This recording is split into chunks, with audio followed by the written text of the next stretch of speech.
¿Cómo están amantes y apasionados de la refrigeración y la electricidad?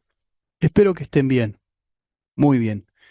Yo ahora voy a compartir con ustedes un video hecho por la empresa Embraco, que es una de las primeras empresas que a mí me dio la libertad y el permiso para utilizar material educativo y material técnico desde su marca. No me está pagando, pero como yo vengo utilizando su marca desde que empecé y es una de las mejores marcas a nivel mundial y las más conocidas, también es uno de los que más información técnica obviamente va a haber. Esta cuestión que yo le puse, humedad en sistemas de refrigeración, no hago milagros, no hacemos milagros. ¿Qué les quiero decir? Bueno, en primer lugar vamos a hablar sobre un tema que yo ya lo vine tocando en muchos videos y ustedes van a decir, ¿por qué lo haces de vuelta? Si ya lo tocaste en varios videos, ¿por qué tenés la necesidad de volver a hablar sobre esto? Bueno, por lo mismo que dije en el último video sobre seguridad, o el anteúltimo, uno de los últimos. Lo mismo, porque alguien me puede decir, ¿por qué otra vez un video sobre seguridad y en el sector de refrigeración y aire acondicionado? Cuando deje de ser necesario, yo voy a dejar de decirlo. Cuando deje de ser necesario, mientras tanto, mi labor docente me obliga. Por otro lado, aunque muchos colegas están hace años escuchando la temática, la información técnica, adaptándose y creciendo, muchos otros van empezando de a poco, ¿no? Son nuevos y necesitan seguir capacitándose. Entonces, lo que para vos puede ser muy obvio, por ejemplo, lo que es vacío, sistema de refrigeración, humedad, ¿por qué hay que hacer vacíos? ¿Qué efectos tiene la humedad? Para otros es importante aprenderlo, ¿sí?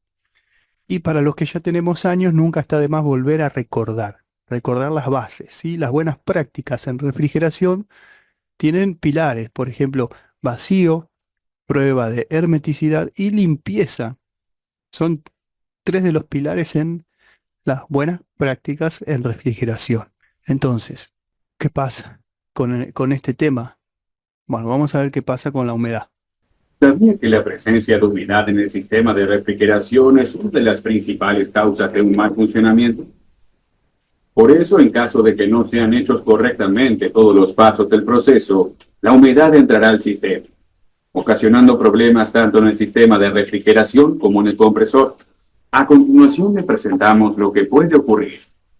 En el sistema de refrigeración, el tubo capilar se tapará a causa del congelamiento de la humedad residual, la cual no es más que agua.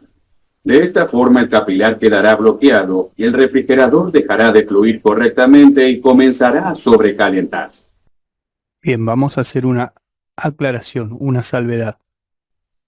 Esto del congelamiento se da en los equipos que trabajan, por ejemplo, vamos a poner las heladeras, neveras o refrigeradores modernos que están evaporando a menos 21 grados centígrados, menos 15 grados centígrados, pero les dejo la equivalencia en Fahrenheit siempre.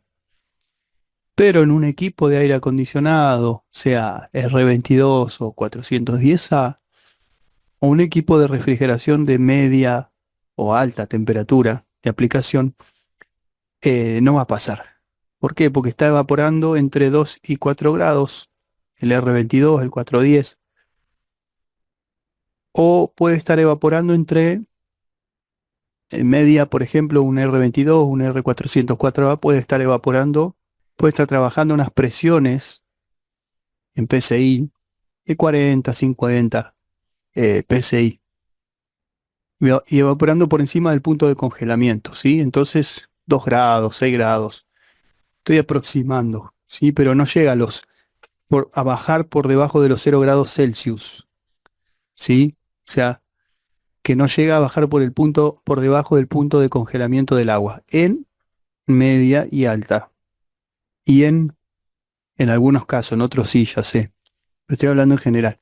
Y en aire acondicionado, en los mini split, los split, los ventanas compactos, los portátiles, que trabajan con R22 o 410A, ¿sí? Están evaporando por encima del punto de congelación. Entonces la humedad no va a generar un congelamiento en el elemento de expansión, en este caso el tubo capilar, pero sí en los sistemas de refrigeración, en las heladeras, neveras o refrigeradores familiares que trabajan con R600A, que está más o menos el R600A entre -5 a -10 PSI.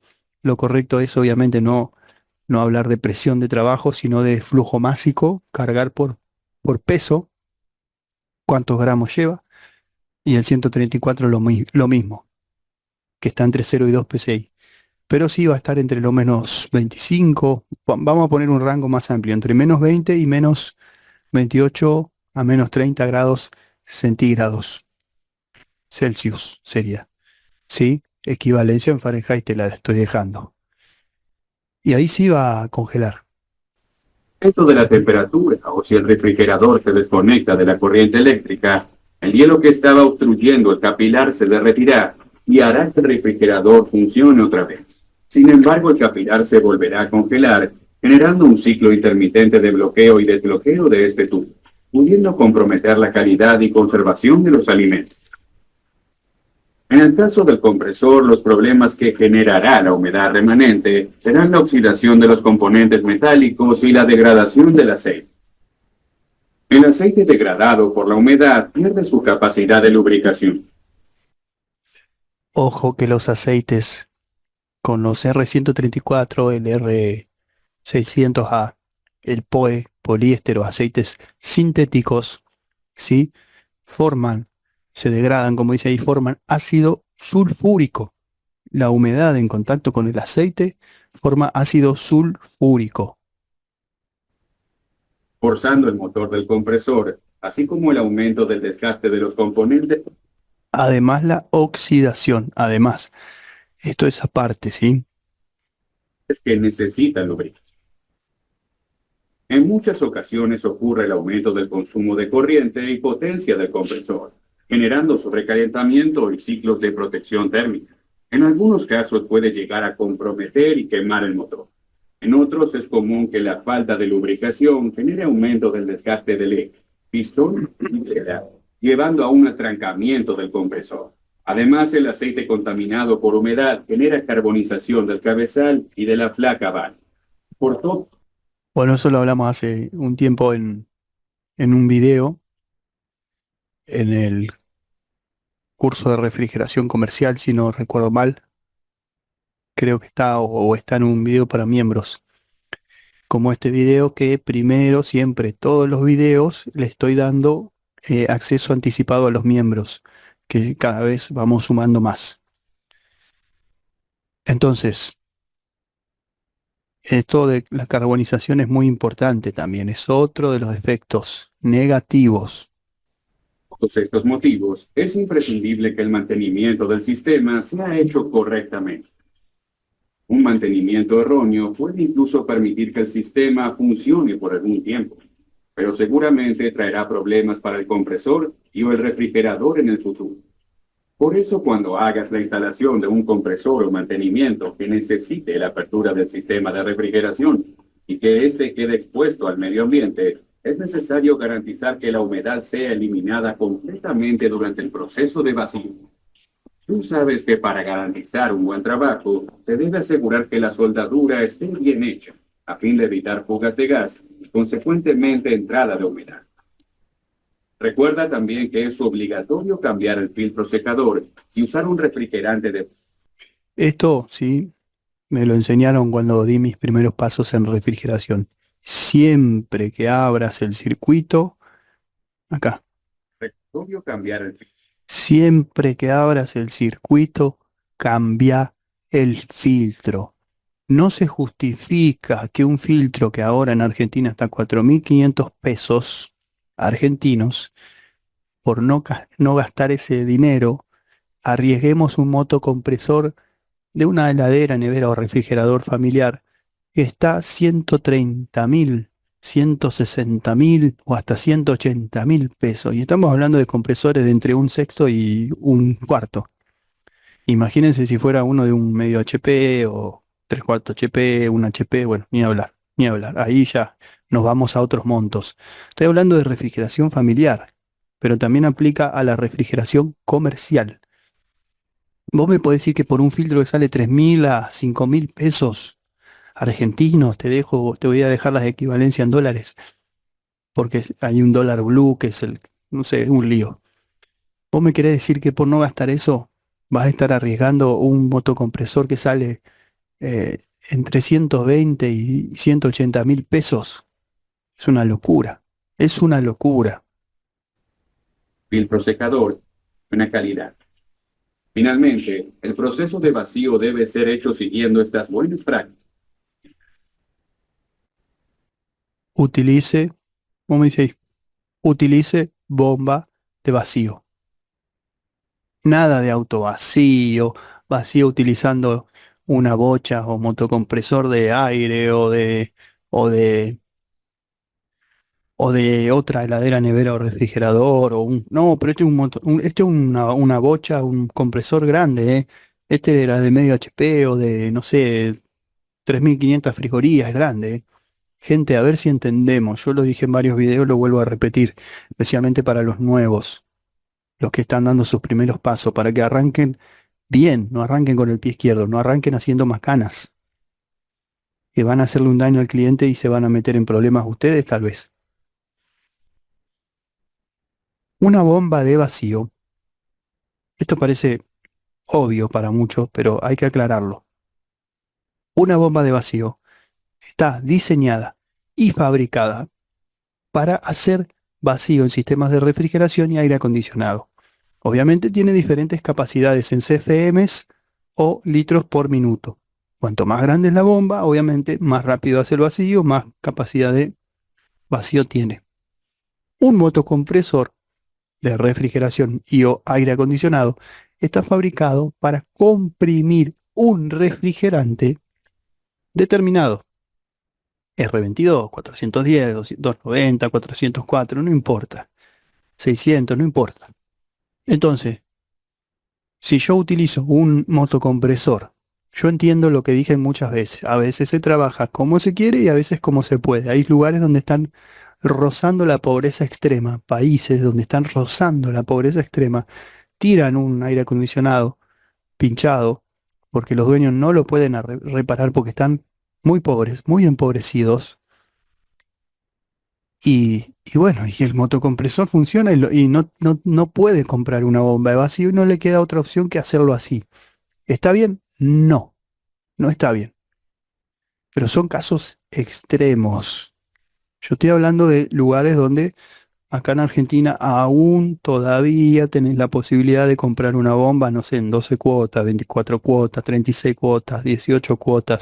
Y se paga sola, como dice el dicho, ¿no? Entre colegas decimos se paga sola. ¿Por qué?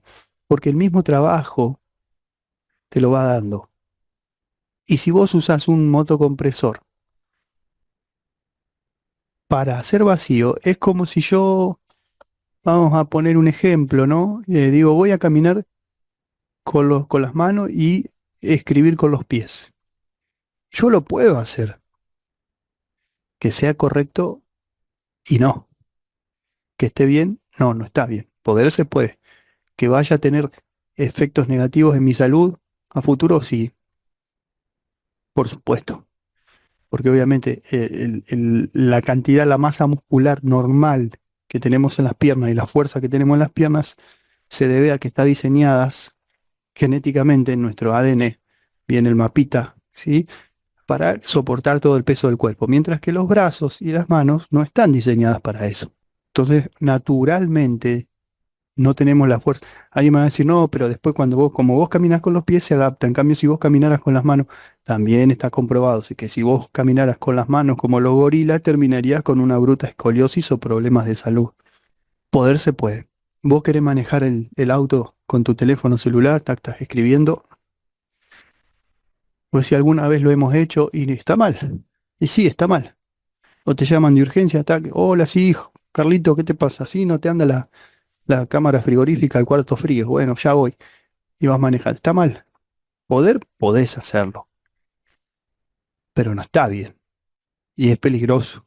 Y traer riesgos y puede tener consecuencias negativas. Entonces, esto es lo que siempre aclaro. Hay muchas cosas que se pueden hacer Y de hecho se hacen, pero no quiere decir que esté bien. Y aunque la haga la mayoría de la gente, eso no las valida. Lo que está bien y lo que está mal está mal. Lo que es y lo que no es no es. Porque si no estamos entrando en el país de las maravillas, somos Alicia.